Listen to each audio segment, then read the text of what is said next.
वालेकुम class 7 physical state of the earth की हम रिवीजन कर रहे हैं और आज हम कर रहे हैं कॉजेज ऑफ अर्थक्वेक के आने की वजूहात क्या हैं। वो अर्थक्वेक की यहाँ पे दो वजूहात बताई गई हैं।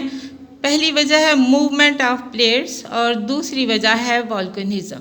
अब पहली काज जो है उस पे आज है मूवमेंट ऑफ प्लेट्स के most of the earthquake occur due to the movement of tectonics plate के टेक्टोनिक्स प्लेट्स में जो मूवमेंट आती है उसकी वजह से भी अर्थक्वेक ज़्यादातर आते हैं।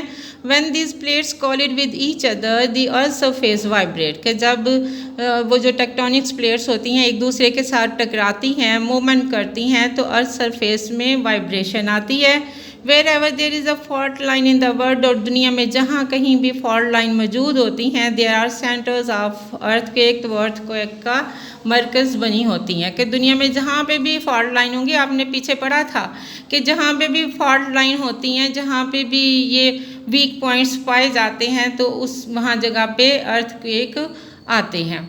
फिर दूसरी सेकंड जो काज बताई गई हुई है, जो रीज़न बताई गई है वो है वोल्केनिज्म के earthquake also occur due to volcanism के अर्थक्वेक आने की जो दूसरी वजह है वो है वोल्केनिज्म के वोल्केनोज का ब्लास्ट हो जाना, फट जाना।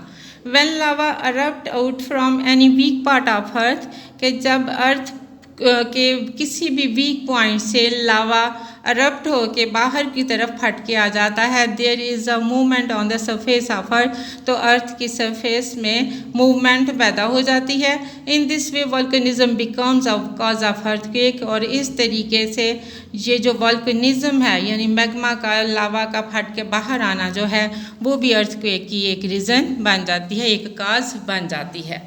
फिर आगे आ जाए इफ़ेक्ट्स ऑफ अर्थक्वेक के अर्थक्वेक के क्या असरात मरतब होते हैं, हमारे ऊपर क्या असरात पड़ते हैं। Buildings are destroyed, people are injured and there is a loss of lives and materials के बिल्डिंग्स डिस्ट्रॉय हो जाती हैं, तबाह बर्बाद हो जाती हैं, लोग ज़ख्मी हो जाते हैं मलबे के नीचे आके और बहुत सी जानें भी जाती हैं और मटीरियल का भी नुकसान होता है। The source of irrigation are affected and standing crops are destroyed और इरीगेशन के जो सोर्सेज होते हैं वो भी इससे इफेक्ट होते हैं और जो फसलें खड़ी होती हैं वो तबाह हो जाती हैं। The system of electricity, water and gas is disturb और इलेक्ट्रिसिटी का, वाटर का और गैस का जो सिस्टम होता है वो भी मुतासर होता है। Some time there is a fire due to electricity and gas problems और बाज़ औक़ात इलेक्ट्रिसिटी और गैस प्रॉब्लम की वजह से आग भी लग जाती है कि इलेक्ट्रिसिटी में होता है कि तारें एक दूसरे के साथ जुड़ जाती हैं कई दफ़ा, जिसकी वजह से आग लग जाती है और वो फैल जाती है। फिर आगे के hurdles occur in the activities of rescue और रेस्क्यू के जो एक्टिविटीज़ होती हैं यानी वो जो इमदाद के लिए लोग टीम्स आती हैं तो उनकी सरगर्मियों में भी ये रुकावटें डालते हैं। There are also threats of floods और इनकी वजह से फ्लड्स का भी खतरा होता है। The facility of transportation are disturb after the destruction of bridge and roads और इसकी वजह से जब ब्रिज और रोड्स वगैरह टूट फूट होती है, वो टूट जाती हैं तो ट्रांसपोर्टेशन की जो फैसिलिटीज़ होती हैं वो भी मुतासर होती हैं। तो प्यारे बच्चों ये था हमारा सफ़ा नंबर 7 और 8 के ऊपर काजेज़ ऑफ अर्थक्वेक और इफ़ेक्ट्स ऑफ अर्थक्वेक। तो नेक्स्ट हम इंशाल्लाह कल करेंगे। अल्लाह हाफिज़।